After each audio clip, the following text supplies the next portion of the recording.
Donc oui, je voudrais savoir d'abord qui dans la salle a répondu à une étude, un sondage sur le profil et les motivations des bitcoiners en France. Voilà, à peu près la moitié, merci beaucoup.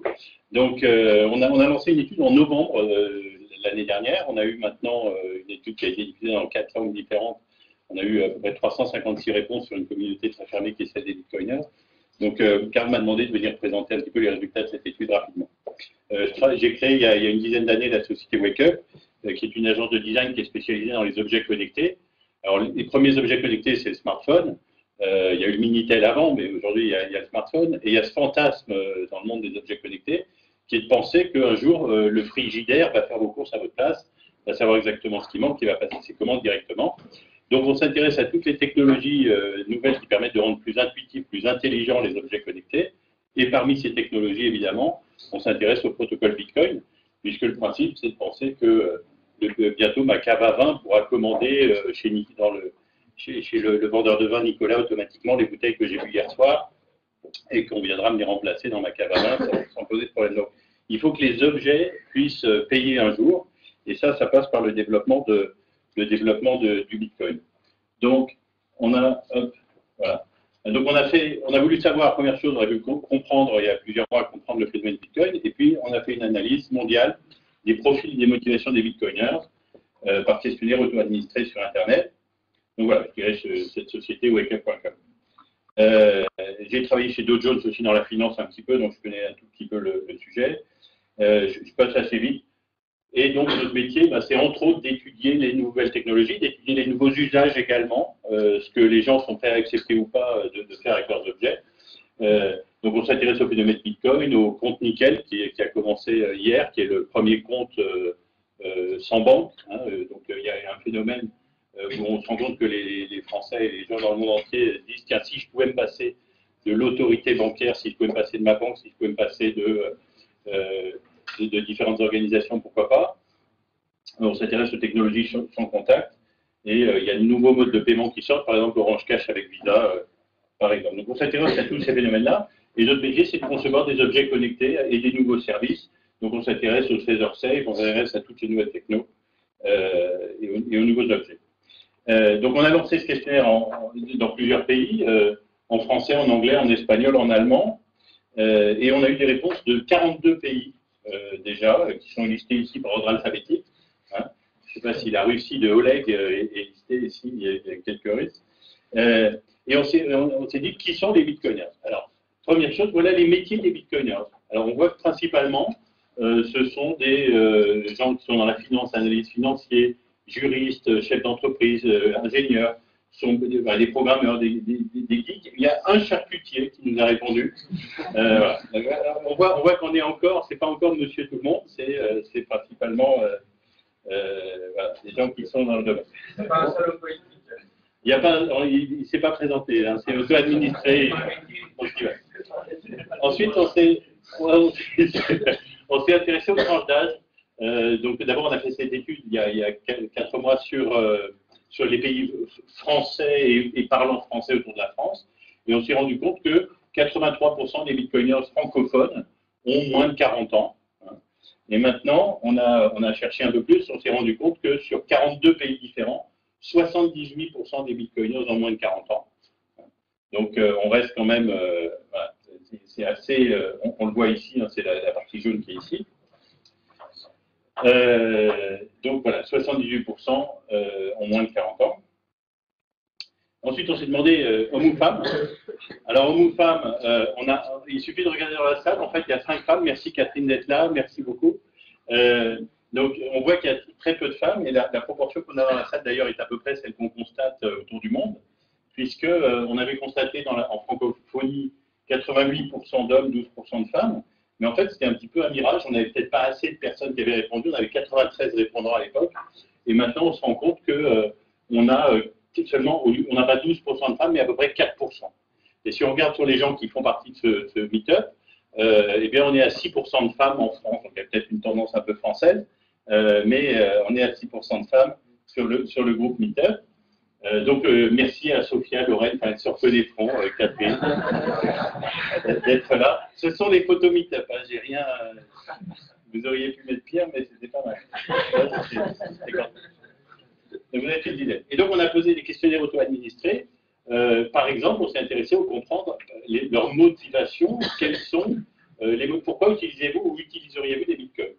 Pour éviter les frais bancaires, pour investir et spéculer, pour faire des transactions confidentielles sécurisées, pour vendre mes services plus facilement, pour échapper à toute fiscalité, je suis mineur de bitcoin, ou bien pour des raisons illégales, mes chutes, c'est un secret. Hein, on ne s'est pas pris très au sérieux. On a fait ça en 4 langues, évidemment, afin d'avoir beaucoup de réponses.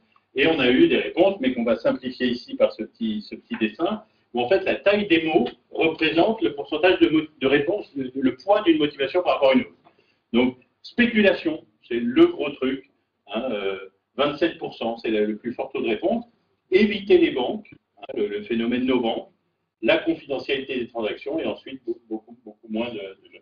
Mais la spéculation, éviter les banques. Donc on s'est dit, tiens, éviter les banques, alors est-ce que les bitcoiners sont principalement des professionnels de la finance ou travaillent, s'ils sont programmeurs, dans les établissements financiers? Donc on s'est posé la question, on leur a posé la question, est-ce que ce sont des particuliers ou des professionnels de la banque? Et on se rend compte que sur la France, on a 10% sont des professionnels des marchés financiers. Quand on a posé le questionnaire dans les autres pays, on l'a posé avec une petite nuance. On a demandé, oui, je travaille dans une financial firm, hein, ou bien, oui, je me considère comme étant un professionnel des marchés financiers. On pense qu'en France, le vocabulaire fait que certains employés de banque qui ont une connaissance financière ne vont pas forcément dire je suis un professionnel des marchés financiers, parce qu'en France, le vocabulaire marché financier, c'est principalement les salles de marché, les trading et les salles de trading des banques. Donc, et là, on arrive à 10 plus 19, on arrive à 29% des gens, donc ça confirme bien le mot spéculation, 29% des gens qui se pensent professionnels des marchés financiers. En novembre, on s'était intéressé à savoir combien de bitcoins on avait dans notre petit cochon, dans notre portefeuille. Et on s'était rendu compte que 29% des gens avaient plus de 10 bitcoins en portefeuille. On a regardé un petit peu maintenant, et on se rend compte qu'en fait, 69% des gens ont jusqu'à 10 bitcoins. Pardon, ont jusqu'à 10 bitcoins. Donc on a 31%, on est passé de 29, pardon, la slide est mal faite, on est passé de 29 à 31%, donc nos premiers chiffres étaient plutôt corrects, hein, et ça se confirme au niveau mondial, on n'est pas, voilà, on a à peu près le même taux de personnes qui ont entre 0, quelque chose et 10 bitcoins en France. Évidemment, il faut ensuite s'intéresser à la confiance dans le bitcoin, la confiance dans l'évolution des cours. On a posé la question, d'abord, par rapport à votre devise nationale, en France, on avait dit évidemment par rapport à l'euro, mais quelle est, alors c'est une question qu'on a laissé, on laisse les gens l'interpréter comme ils veulent, en quelle devise avez-vous le plus confiance? Est-ce que c'est le bitcoin ou est-ce que c'est l'euro? Alors, l'expression avoir plus confiance, ça peut vouloir dire, je trouve que c'est plus sécurisé pour certains, et d'autres vont dire, non, je trouve que ça va augmenter plus. Donc voilà, on a posé cette question, on la laissant ouverte. Et vous pouvez répondre, je crois plus au bitcoin, j'ai plus confiance dans ma devise nationale ou j'ai confiance dans les deux devises de la même manière. On se rend compte que la confiance dans la devise nationale par rapport au bitcoin, 23%, confiance dans les deux devises, 12%, mais il y a une vraie confiance. Hein, il y a 77% des gens au total qui déclarent avoir une vraie confiance dans le bitcoin. Alors, on a voulu creuser un petit peu et on leur a demandé est-ce que ça va augmenter ou pas. Et 83% des personnes qui nous ont répondu nous ont dit qu'ils pensaient que d'ici 3 ans, on a fait un horizon large exprès, que d'ici 3 ans, ils pensent que ça va augmenter. Donc la confiance se confirme.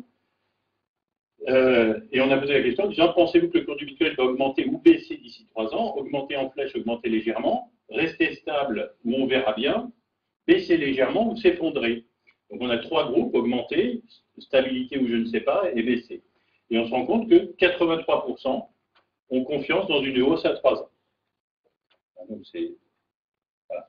Et on pose ensuite une autre question qui est concernée, parce qu'il y a des questions qui servent à vérifier s'il y a des incohérences dans les réponses. Et là, au contraire, ça confirme la réponse précédente. Conservez-vous ou convertissez-vous vos nouveaux bitcoins? C'est-à-dire qu'on est parti du principe que quand il y a des personnes qui minent du bitcoin, des personnes qui échangent du bitcoin, et il y a des gens qui vendent leurs services en Bitcoin. Donc on s'est demandé si les gens en général, et notamment ceux qui vendent leurs services en Bitcoin, quand ils reçoivent des Bitcoins, est-ce qu'ils disent, oh là, c'est une patate chaude, alors je suis content, j'ai vendu en Bitcoin, et je vais vite les changer en euros.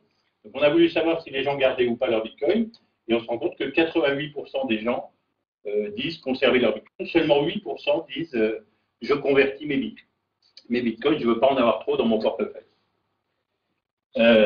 Voilà, on a aussi demandé, confiance dans l'avenir toujours, quelle serait la prédiction de cours du Bitcoin dans un an en euros. Alors, je ne sais pas si vous voulez donner un chiffre. On va y aller, on va donner 3-4 chiffres, vas-y. 1500, 1002, 4000. Il y a quelqu'un qui dit 3, non 3000, d'accord. Okay.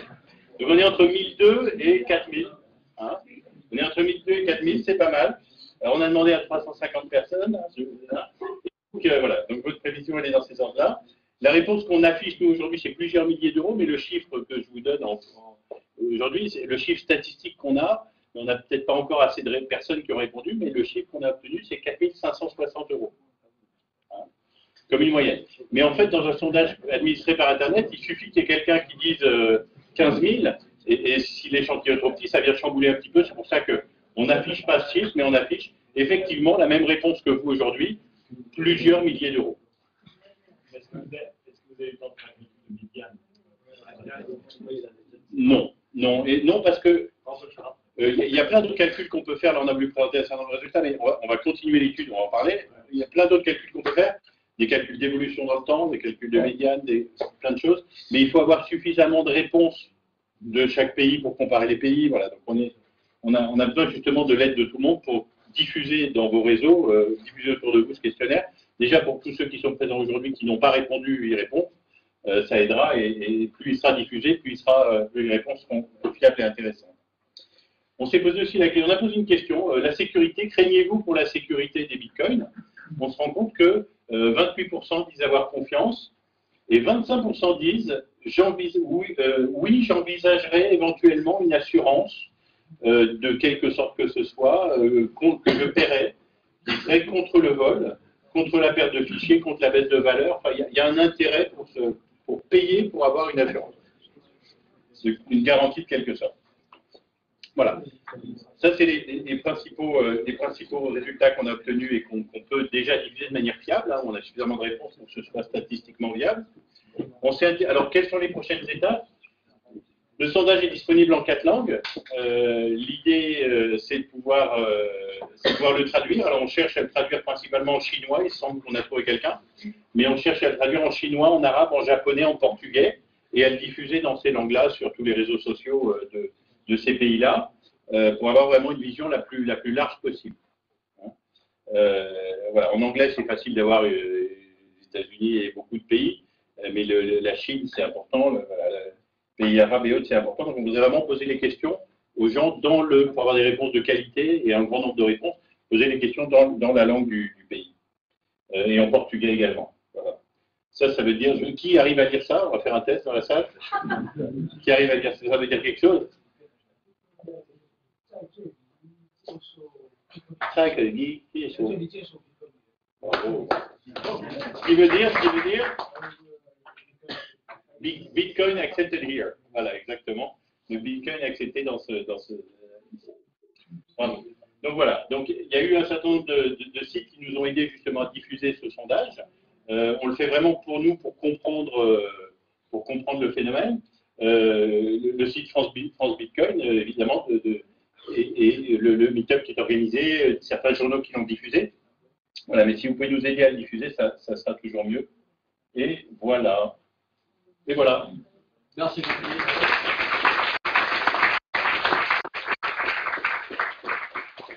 On va laisser la parole maintenant aux startups.